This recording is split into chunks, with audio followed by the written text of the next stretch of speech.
Welcome to the second part of the tutorial. First, open up a new Blender file.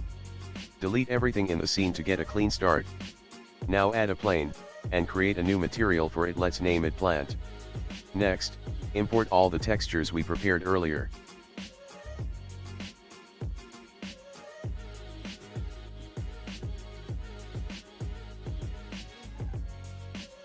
In the material settings, connect the opacity mask to the alpha channel.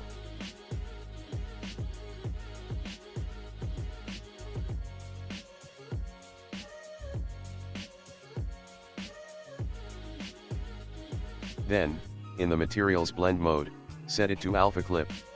Adjust the clip threshold to clean up any transparency edges, like I've shown here.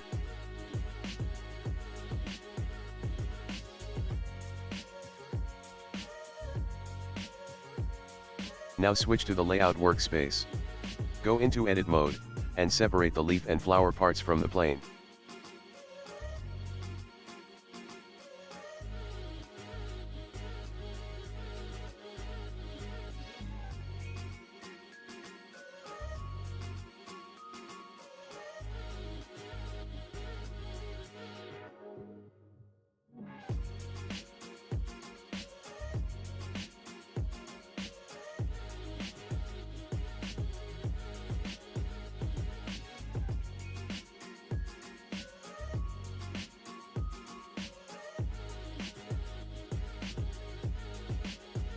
Once they're separated, delete everything else. We only need these two for now.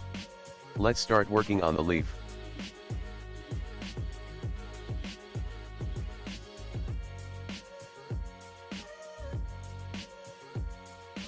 In edit mode, add a few loop cuts to give it more geometry.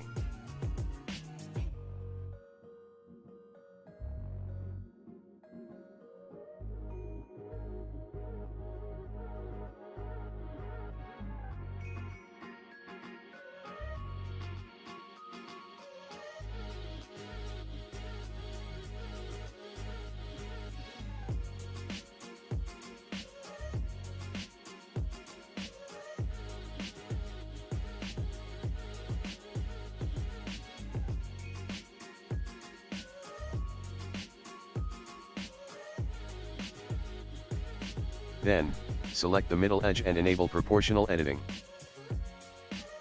Move that edge slightly along the Z-axis to fold the leaf.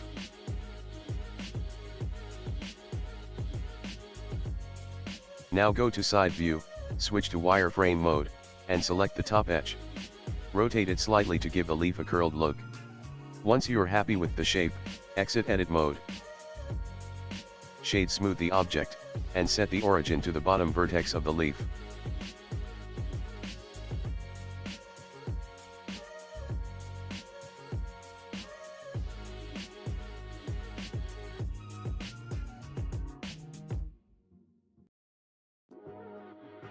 Rename this object to leaf. Now let's edit the flower.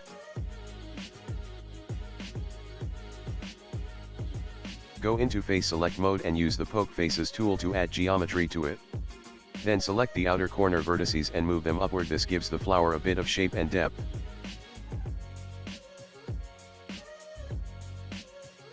Set the origin to the center vertex. Shade smooth the flower, and rename it flower.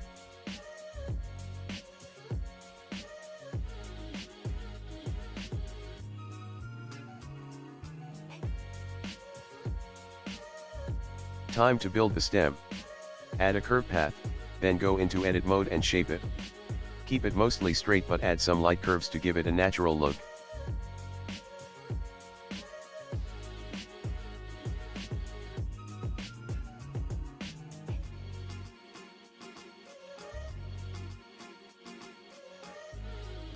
In the curve's geometry settings, increase the bevel depth and adjust the resolution to give it some thickness.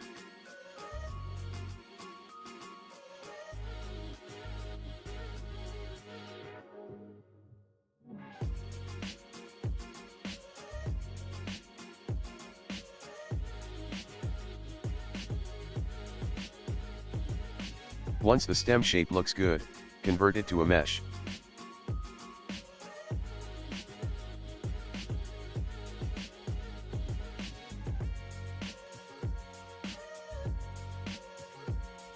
UV unwrap it, and apply the plant material.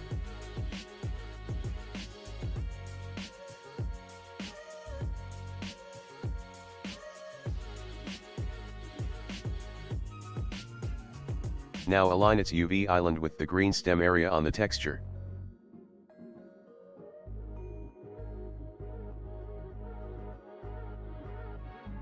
Back in edit mode, select the top edge loop, enable proportional editing, and scale it down slightly.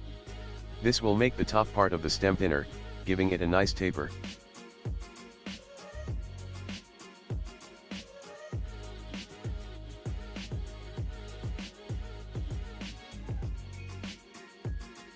Now unhide your leaf and flower. You may need to scale them to fit better with the stem. Let's start placing leaves.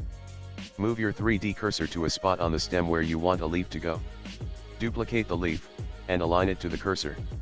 Repeat this process to place more leaves around the stem.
Make sure to scale and rotate the leaves as you go, add variation. Try using smaller leaves at the top, and larger ones near the bottom to keep it natural.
When your leaves are placed, select the top edge loop of the stem again and move your cursor there.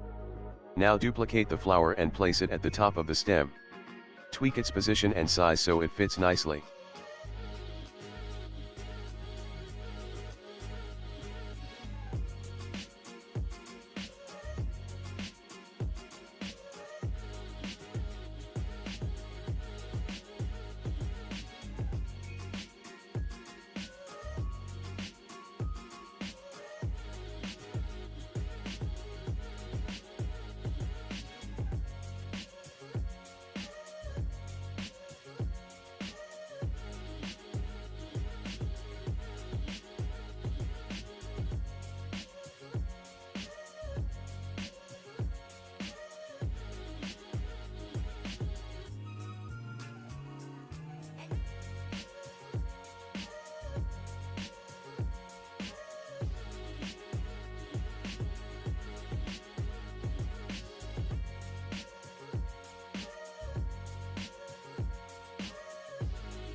Once you're happy with everything, go ahead and hide the original leaf and flower planes.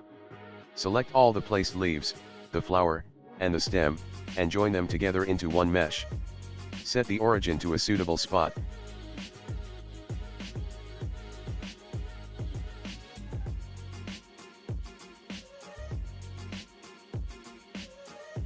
And apply rotation and scale to clean it up.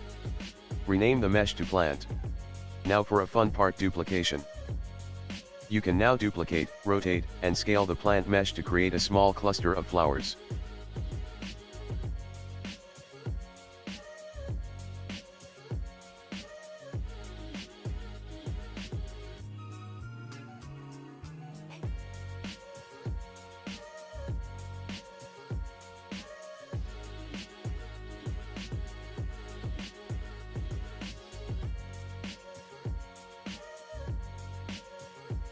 If you want to go even further, join those clusters together to create a larger patch of flowering plants. This final model is now ready to be exported and used in any 3D software or game engine. In the next part, we'll talk about how to add color variations to make your plant feel more alive and diverse. Thanks for watching, and I'll see you in the next video.